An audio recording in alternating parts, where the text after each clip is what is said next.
Edhe në Kosovë, besimtarët e krishterë po festojnë Pashkët. Mesha e ringjalljes në katedralen Nën Tereza në Prishtinë u drejtua nga i peshkvi i Kosovës Dodë Gjergji. Ai ftoi besimtarët të tregojnë dashuri ndaj njëri tjetrit, ashtu siç Jezu Krishti tregoi ndaj gjithë njerëzimit. Të përngjani atij në përvitnim duke u bërë zemërtut.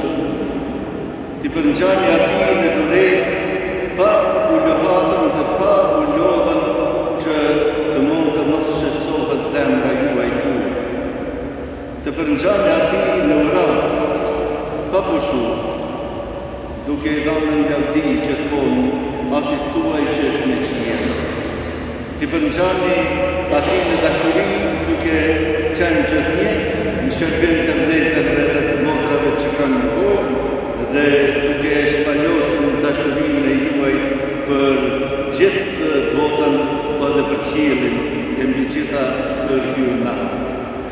Gjatë meshës janë pagëzuar edhe 10 besimtarë. Ndërkaq presidentja e Kosovës Atifete Jahjaga ka uruar besimtarët nga katedralja, duke u shprehur se Pashkët janë një ditë e ringjalljes së jetës dhe të mirës, ditë e shpresës dhe e dashurisë, e mirëkuptimit midis njerëzve.